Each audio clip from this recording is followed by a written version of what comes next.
হযরত শাহজালাল আন্তর্জাতিক বিমানবন্দরে যাত্রীদের সবচেয়ে বড় দুশ্চিন্তার নাম লাগেজ বেল্ট।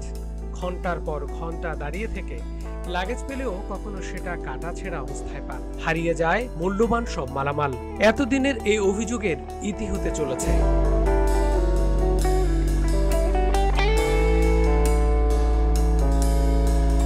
হযরত শাহজালাল আন্তর্জাতিক বিমানবন্দরের তৃতীয় টার্মিনাল চালু হলেই এই হয়রানি কমে আসবে বলে ধারণা করা হচ্ছে। কারণ বোর্ডিং থেকে শুরু করে বিমানের ক্যারিয়ারে ওঠা এবং যাত্রীর হাতে ফিরতি লাগেজ পাওয়া এখন হবে স্বয়ংক্রিয় বা গ্রাউন্ড কর্মীদের হাতের স্পর্শ ছাড়াই। যাত্রীরা নিজেরাই বোর্ডিং পাস ইস্যু করতে পারবেন।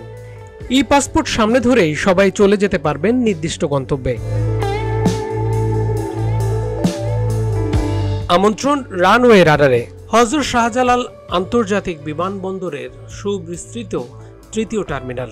দৃষ্টিনন্দন এই টার্মিনালকে আপনি সিঙ্গাপুরের চাঙ্গি অথবা ইউরোপের অত্যাধুনিক সুযোগ সুবিধা সম্বলিত এয়ারপোর্ট বললেও ভুল বলা হবে না।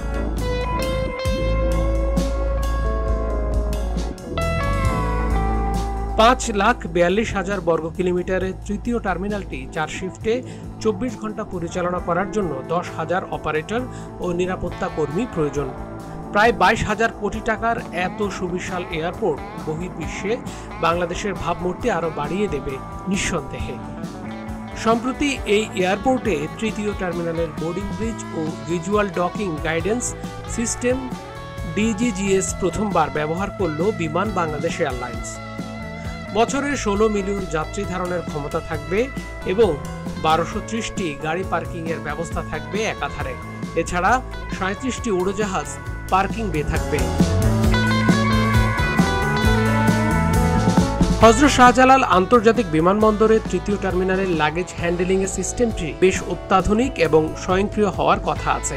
এটি মূলত একটি ব্যাগেজ হ্যান্ডেলিং সিস্টেম বা BHS এর মাধ্যমে কাজ করে থাকে, যা চেক ইন থেকে শুরু করে বিমানের কার্গো হোল্ড এবং পরিশেষে লাগেজ ক্লেম এলাকায় যাত্রীদের লাগেজ পৌঁছে দেবে।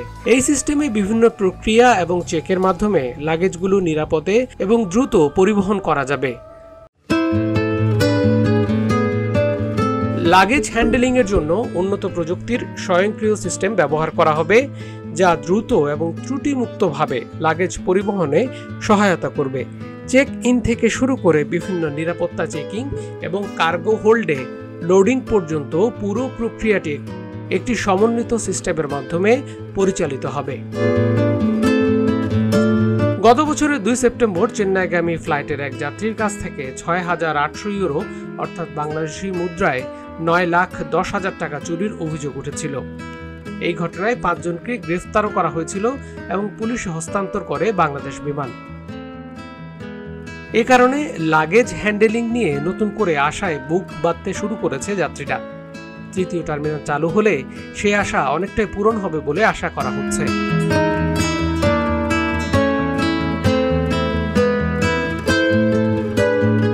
রোম থেকে আসা BG 356 নম্বর ফ্লাইটটি টার্মিনাল 3-এ অবতরণ করে এই বছরে। সম্প্রতি বাংলাদেশ বিমানের বোয়িং 787 ড্রিমলাইনারের তৃতীয় টার্মিনালে অবতরণ করে।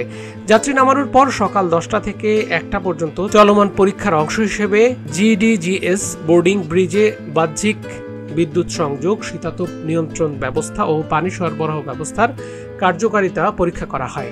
তৃতীয় টার্মিনালে 2,30,000 বর্গ কিলোমিটার ফ্লোর স্পেস, 115টি চেক ইন কাউন্টার, 66টি ডিপার্চার ইমিগ্রেশন ডেস্ক, 59টি অ্যারাইভাল ইমিগ্রেশন ডেস্ক এবং 3টি VIP ইমিগ্রেশন ডেস্ক থাকছে।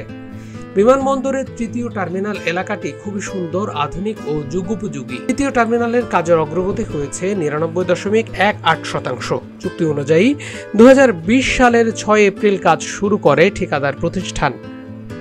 কাজ বাস্তবায়নের মেয়াদ 48 মাস। চুক্তির মূল্য 20,598 কোটি 64 লাখ থাকলেও বর্তমানে এটি প্রায় 22,000 কোটি টাকা ছাড়িয়ে যাচ্ছে।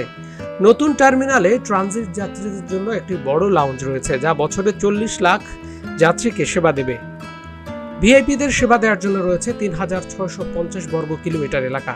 টার্মিনালটি পুরোপুরি চালু হলে যাত্রীদের নির্বিঘ্নে বিমানবন্দরে আসা যাওয়া হাজি ক্যাম্প থেকে উত্তরা পর্যন্ত থাকবে পাতাল রেল। ছাড়া airlines lounge, day room, movie lounge, শিশুদের জন্য প্লে জোন এবং ফুড কোর্ট যাত্রীদের স্বাচ্ছন্দ্য দেবে।